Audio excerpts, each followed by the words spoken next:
Olá, pessoal. Vamos ver na aula de hoje, então, o conteúdo sobre enzimas.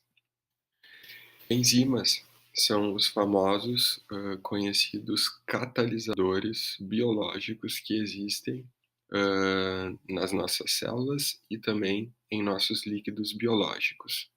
Como está escrito ali, vocês podem ver, a vida depende, então, de catalisadores que são poderosos, específicos, que são as nossas enzimas, sendo que quase todas as reações bioquímicas são catalisadas por uma enzima, que aumenta a velocidade de uma reação num fator de 10 na 5 a 10 na 17 vezes. Muitas e muitas reações bioquímicas, então, elas poderiam acontecer de forma espontânea, só que isso levaria muito, muito tempo, até anos, décadas, para uma determinada reação acontecer.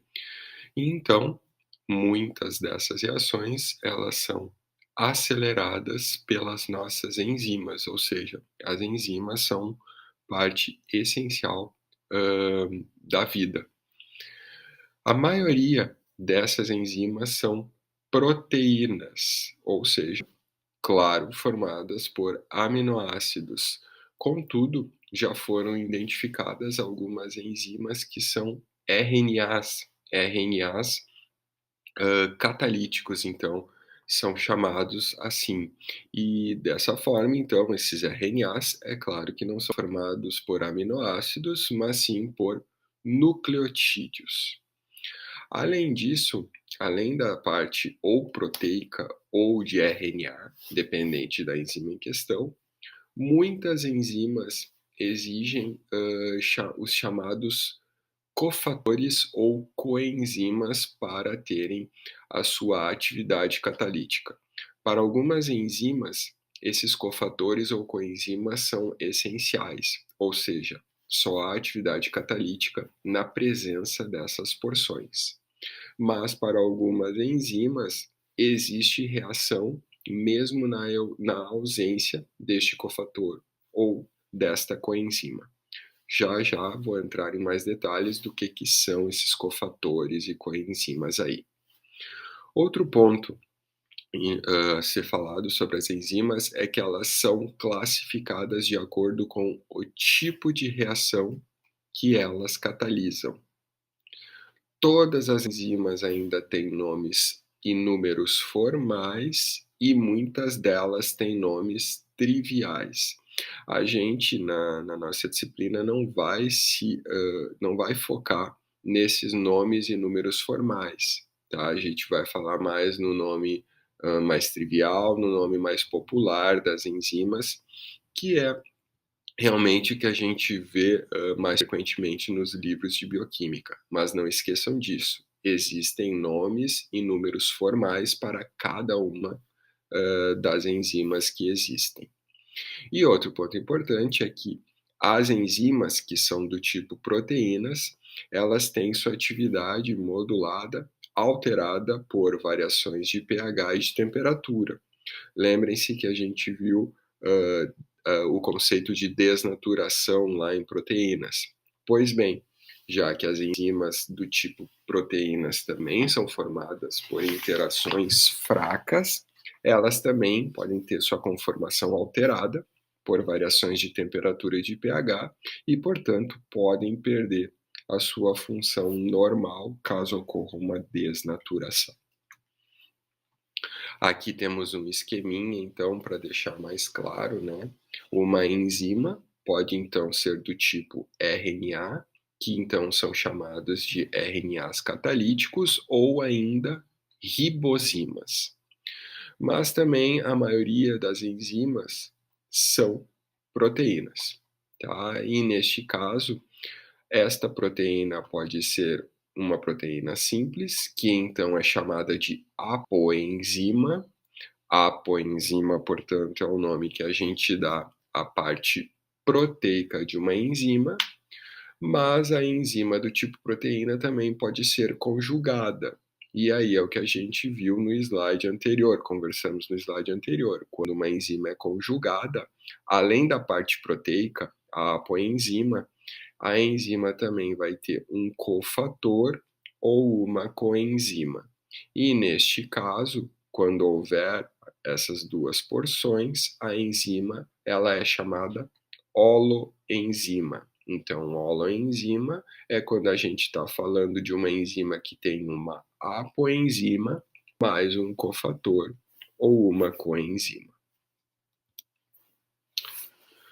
Sobre as partes de uma enzima, então, a gente sempre destaca o centro catalítico ou o sítio ativo, que é a região da enzima que vai participar da reação com o substrato, propriamente dito, né? É onde o substrato se liga e é ali que este substrato vai sofrer uma série de modificações, de transformações, onde ele vai sofrer a reação e aí o substrato vai formar o produto. Uma mesma enzima pode ter um substrato, 2, 3 ou às vezes até mais substratos, tá? Mas então os substratos se ligam nesse centro catalítico, que geralmente vai ser uma espécie de bolso na molécula enzimática, sofrem a reação, formando os produtos. E ainda sobre as regiões da enzima, volto a repetir de novo. Também várias enzimas, a maioria, vai ter os chamados cofatores. Quando a gente fala de cofatores e ou coenzimas, alguns livros mostram essa parte um pouco diferente, tá, um do outro. Mas como é que eu acho mais fácil de entender? Vamos pensar assim, ó, as enzimas são dependentes de cofatores e dentro dos cofatores a gente encontra dois tipos, que pode ser um cofator do tipo orgânico ou um cofator do tipo inorgânico. Quando a gente falar em cofator orgânico, a gente está falando em uma coenzima. E quando comentarmos sobre cofatores inorgânicos, a gente vai falar em metais.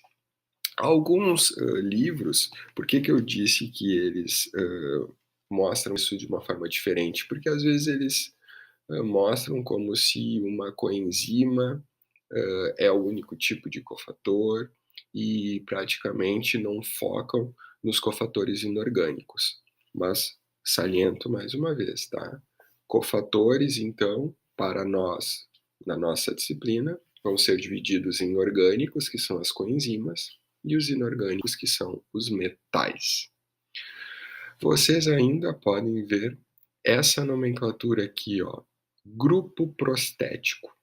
Um grupo prostético geralmente é uma coenzima, só que tem a particularidade de estar sempre firmemente ligado à enzima. Então é uma coenzima que não se movimenta, pois sempre está ligada à enzima.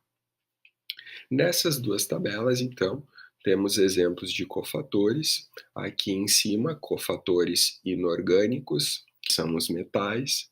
Vejam só, a gente encontra cobre, por exemplo, na enzima citocromoxidase, magnésio nas enzimas hexocinase, glicose 6-fosfatase e piruvato-cinase.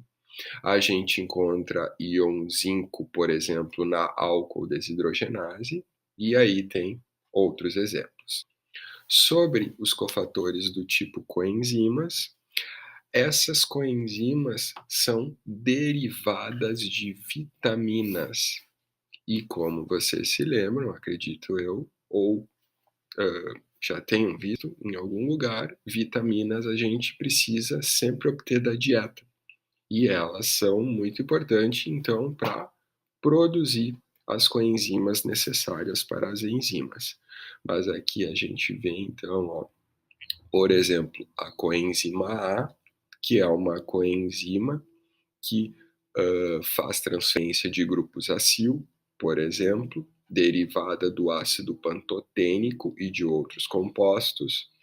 A gente tem aqui a flavina adenina dinucleotídeo, que é aquela coenzima chamada de FAD, que faz a transferência de elétrons, ela é derivada da vitamina B2, e também temos aqui nessa tabela a nicotinamida adenina dinucleotídeo, que é o NADH ou NAD+, dependendo se é reduzido ou oxidado.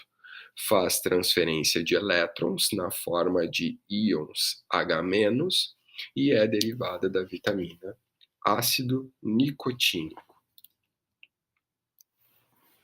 Aqui eu trouxe para vocês como é que geralmente procede uma reação bioquímica catalisada por uma enzima.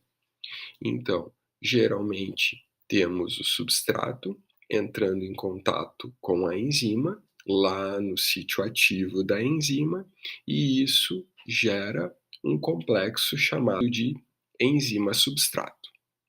O substrato, então, sofre a reação lá no sítio ativo e acaba formando um complexo chamado de enzima produto, e finalmente o produto é liberado e a enzima fica então de novo na sua forma livre. Importante é que essa enzima, quando ficar na sua forma livre, ela vai estar pronta para uma nova reação. A enzima, ao final de uma reação, ela é reciclada, regenerada e está pronta então para atuar sobre um outro substrato e passar por tudo de novo, e assim vai formando produtos ao longo do tempo. Vejam então a espécie de bolsão que eu comentei no outro slide, né? Representando o sítio ativo aqui dessa enzima. No caso, essa enzima que está mostrada aí é a quimotripsina, uma enzima bem importante lá para fazer a degradação de proteínas no nosso intestino.